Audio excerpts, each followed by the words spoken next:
నరసింహుల గారి జన్మదినం.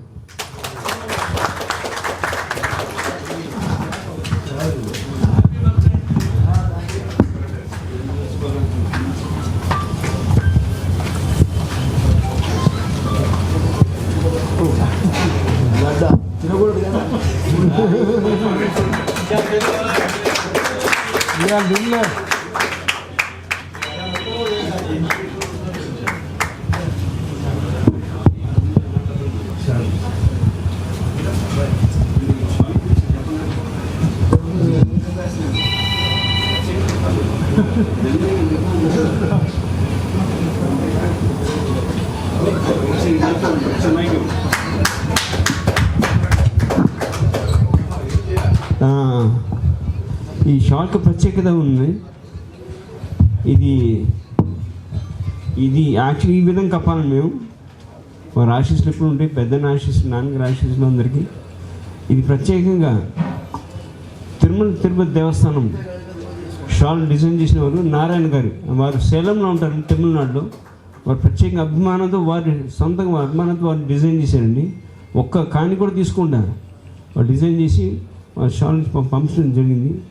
నారాయణ గారికి పంపించండి, అభిమానంతో పంపించండి ఆయన. అది ప్రత్యేకంగా చెప్పాలి కాబట్టి చెప్తున్నాండి. మీరు ఈ విధంగా చెప్పాలి, దాని విలువ పెద్ద ఎప్పుడు మనం చూస్తూ ఉంటాడు ఆయన.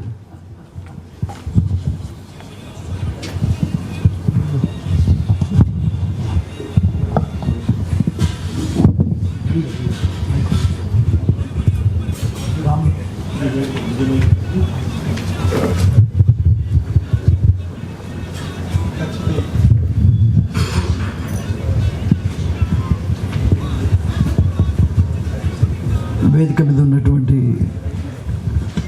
పెద్దలు,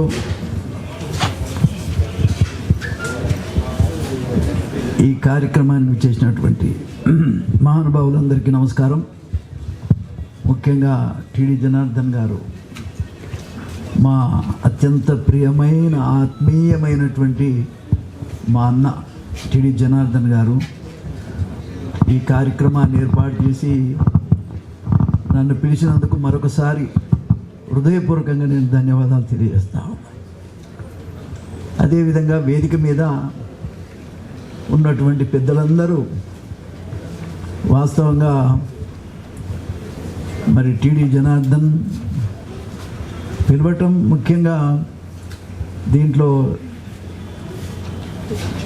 మా అన్న తుమ్మల నాగేశ్వరరావు గారు ఉండటం చాలా సంతోషం. అదే రకంగా జయప్రకాష్ నారాయణ గారు, వీళ్ళు దగ్గరగా ఎన్టీఆర్తోని మంత్రిగా వీరు, వారు ఆఫీసర్గా వారు ఉన్నటువంటి పరిస్థితి. నేను ఒకటే చెప్పేది, ఒక పని కావాలంటే, ఒక పేదవాడి కోసం పని కావాలంటే, ఒక బతకలేనివాడి కోసం పని కావాలంటే అది ఎన్టీ రామారావు గారికి సాధ్యమైంది. ఆయన ఒక్కడే చేయగలిగాడు. మధ్యవర్తిత్వం లేకుండా రాజకీయాలు చేయగలిగాడు. ఒక మాటలో చెప్పాలంటే నా జీవితం ఏంది అసలు ఒక్కోసారి నేను ఆలోచిస్తే. అందుకే నేను మా ఇంట్లో మా ఇంట్లో ఎన్టీ రామారావు గారి ఫోటోలు తప్ప ఎవరీ లేవు.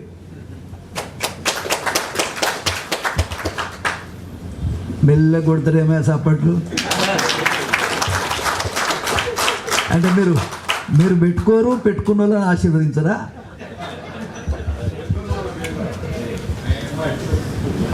ఒక మాటలో చెప్తా, చాలా ఉపన్యాసాలు ఇస్తారు, పెద్ద పెద్ద ఉపన్యాసాలు. ఓకే, అన్నీ అవసరమా? కాదు. ఏది అవసరం? సమాజం అవసరం, పేదవాడి అవసరం. అవసరాన్ని గుర్తించింది ఎవరు? ఎన్టీ రామారావు గారు. అందుకే నేను నా ఇంట్లో ఎవరి ఫోటోలు లేవు. ఒక ఎన్టీ రామారావు ఫోటోతో అందరు పరిశాన్ అవుతారు. ఏమైనా నీకు ఇంత పిచ్చా? ఇప్పటికీ నా జీవితంలో ఇప్పటికి కూడా నేను నా ఇంటర్వ్యూలన్నీ ఈ మధ్యకాలంలో బాగా వచ్చాయి. అన్ని టీవీలలో కూడా అందరూ కూడా ప్రకటన చేసినటువంటి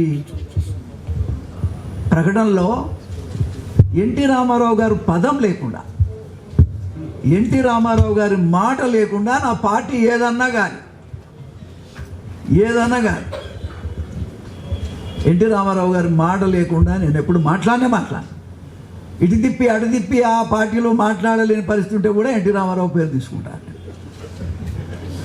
చాలా సందర్భాల్లో నరసింహ గారు ఇది సమయం కాదు కదా, ఇది అవసరం లేదు కదా అన్నటువంటి సందర్భాల్లో కూడా నేను చెప్తాను,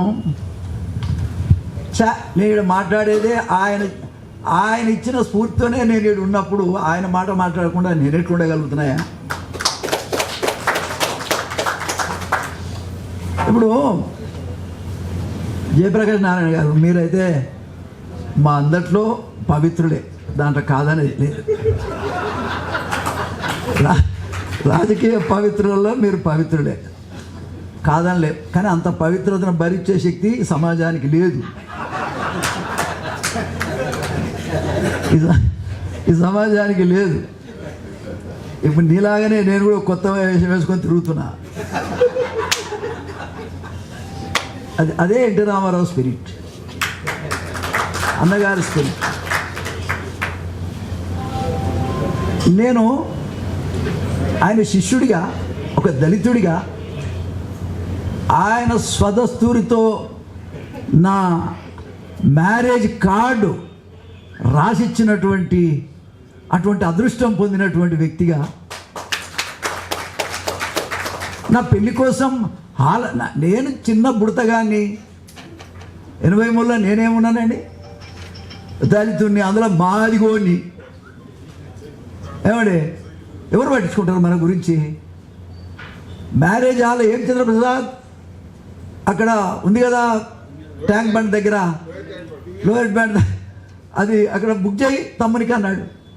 బుక్ అయిపోయింది. నా భార్య కూడా డాక్టర్. ఏమండి, ముహూర్తం పెట్టాడు, మ్యారేజ్కి వచ్చాడు.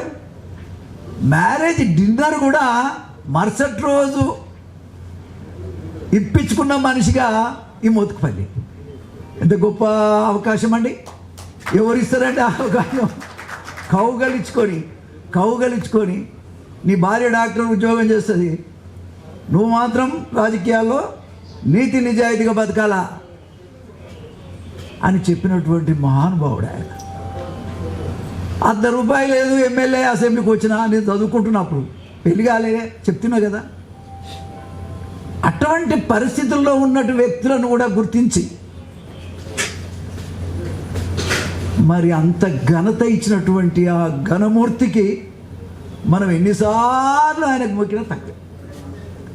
అందుకని ఏ నాయకుడు అండి, ఇగో జనార్దన్, నేను మాట్లాడేటప్పుడు మాత్రం మీరు ఏం మాట్లాడు, 2 నిమిషాలు, నేను ఎక్కడ కూడా ఒప్పుకోను అసలే. అయితే నాయకులు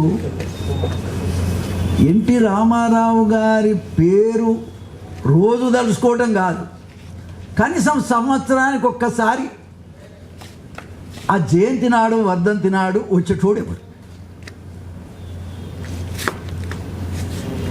ఉందా? ఎవరికైనా నీతి?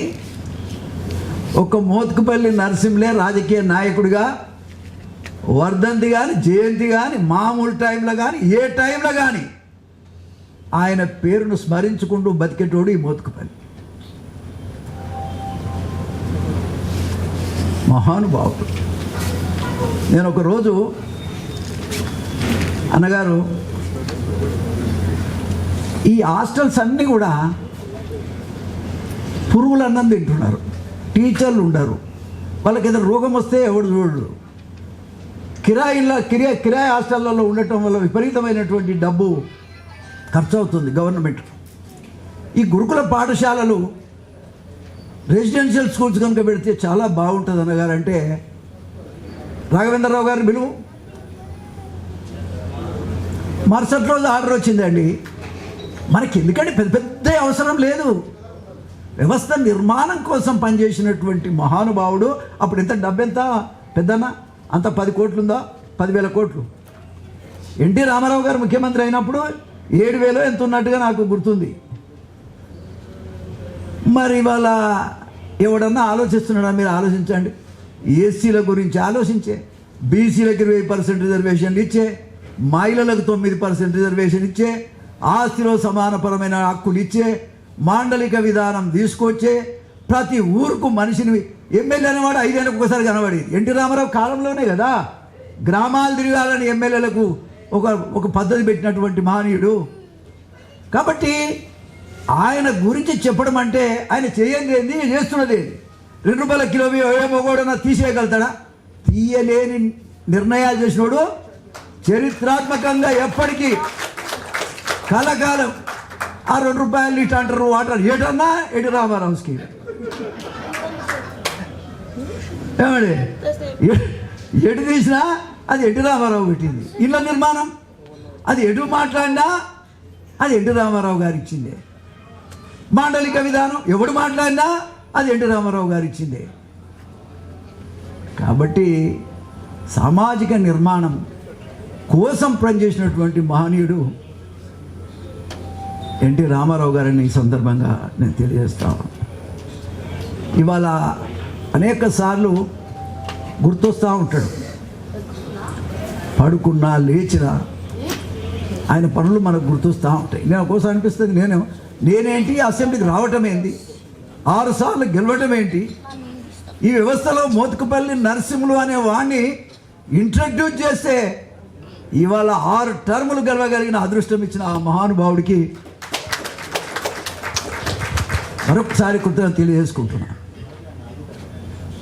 కాబట్టి వ్యవస్థలో నీతి లేదు, రీతి లేదు. ఒక వ్యక్తి టన్నులు సంపాదిస్తున్నా వాని మీద యాక్షన్ లేదు. ఒక మంత్రి 10%, 20%, 30% తీసుకుంటున్నా అడిగేటోళ్ళు లేడు. అసలు అవినీతే కదా రాజ్యం వెళ్తుంది. నీతి ఎక్కడుందని? అవినీతే కదా. అవునా కదా? సపోర్ట్ కొడితేనేమో ఉన్నట్టు, లేదంటే ఉన్నారు. నేను చెప్పేది తప్పన్నా. నీతే అవినీతిగా మారి నీతి లేని మనిషి. ఇప్పుడు మా తుమ్మలు ఉన్నాడు. ఒక విధంగా చెప్పాలంటే ఈయనను చూస్తే అప్పుడప్పుడు ఎప్పుడన్నా ఆయన దగ్గర తీరుకున్నప్పుడు, లేకపోతే నాకు కలవాలనుకుంటే ఎవరిని కలవాలని నేను కలవగలిగిన మనిషే లేడు ఈ రాష్ట్రంలో. సపోర్ట్ చేయడమయ్యా ఎన్టీ రామారావు శిష్యుని నేను కలవగలిగే మనిషే ఈ రాష్ట్రంలో లేడు. మధుసూదనాచారి ఎప్పుడన్నా కలిస్తే మా తుమ్మల నాగేశ్వరరావు గారు పోతానే. ఇక ఆయన కూడా ఏదన్నా టైం ఇచ్చినప్పుడు 2 నిమిషాలు మాట్లాడి వస్తుంటాను. కానీ ఒక్క మాట చెప్తా, దిక్కు లేని వాడికి, కడుపుకు బుక్కెడు అన్నం లేని వాడికి, రోజు హాస్పిటల్ పాలై కొడుకులను ఒక నిర్ణయం కోసం త్యాగాలు చేసినటువంటి వ్యక్తులకి అసలే ఏ రకమైన ఆసర లేక వర్గీకరణలో 4 పిల్లలు ఆత్మహత్యలు చేసుకుంటే వాళ్లకు కనీసం ఆ చనిపోయిన తల్లిదండ్రులకు ఒక పట్టెడు అన్నం పెట్టేవాళ్ళు లేనటువంటి పరిస్థితి ఉన్నప్పుడు నేను వాళ్ళ పరిస్థితి తీసుకుపోయి మా తుమ్మలకు చెప్పా, ఏదన్నా చేయిపోయి కానీ మా అన్నకి చేసి పెట్టే అని, నీకు పుణ్యం ఉంటుందని చెప్పి. డిపార్ట్మెంట్ మొత్తంగా కూడా వ్యతిరేకించింది. ఇటువంటి రూల్ లేదు, ఇది దగ్గర 50 లక్షల రూపాయల వరకు వేవ్ చేయాలి, అటు చేయటానికి వీళ్ళే. మరి అంటే కూడా మోత్కుపల్లి అన్న చెప్పాడు, దీంట్లో నీతి ఉంది. వాళ్ళు కూడా ఒక కాజు కోసం చనిపోయారు. ఏ పరిస్థితుల్లో కూడా ఈ 50 లక్షల రూపాయలు రద్దు చేసి, ఫైన్ రద్దు చేసి షాపులు ఇచ్చిన మా అన్నకు మరొకసారి ఈ సందర్భంగా కూడా వారికి నేను ధన్యవాదాలు చెప్తున్నా. ఇలా నేను అనేది ఏంటంటే, ఎవరి గురించి ఎవరు ఆలోచిస్తారంటే అది ఎన్టీ రామారావు బ్రీడ్ కాబట్టి, ఎన్టీ రామారావు గారి ఆలోచన ప్రకారంలో వచ్చిన రాజకీయ నాయకుడు కాబట్టి ఆ రకమైన నిర్ణయం చేశాడు. ఇప్పుడున్న నాయకుడు ఎవడు చేయగలుగుతాడండి? ఎవడు చేయగలుగుతాడు? ఎవరికి ఆలోచన ఉన్నది? అసలు ఈ వ్యవస్థలో మనం వ్యవస్థ కోసం, మార్పు కోసం, మంచి కోసం పనిచేయాలని వచ్చిన రాజకీయ నాయకుడు ఎవడాడు? ఎవడు లేడు కాక లేరు. ఏదో నడుస్తున్నామంటే నడుస్తున్నాం అంతే. మనకు కూడా తప్పదు కాబట్టి, వ్యవస్థలో బతకాలి కాబట్టి మనం బతుకుతున్నాం ఈ రాష్ట్రంలో. నేను అనేది ఏంటంటే, ఇక చెప్తే చాలా డీప్గా పోతే ఇక చాలా పనులు అయితే అది బాగుంటట్లేదు. కానీ ఎన్టీ రామారావు మహనీయుని యొక్క చరిత్ర ఈ జనార్దన్కు, ఇక ఆయన కూడా రిటైర్ అయ్యింది కాబట్టి మంచి పని పెట్టుకుండు ఆయన. ఇప్పుడు కలదా ఓకే కాకుంటే మంచిదే.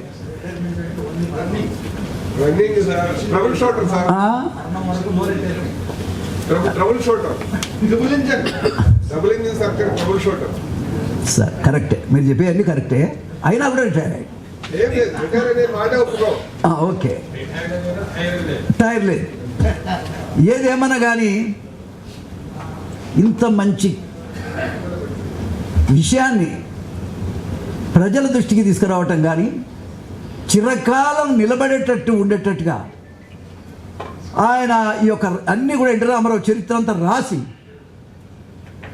మనకు ఒక బుక్గా తయారు చేసి వ్యవస్థకు అందజేస్తున్నటువంటి మా అన్నకి ప్రత్యేకమైనటువంటి ధన్యవాదాలు ఈ సందర్భంగా నేను తెలియజేస్తా ఉన్నా.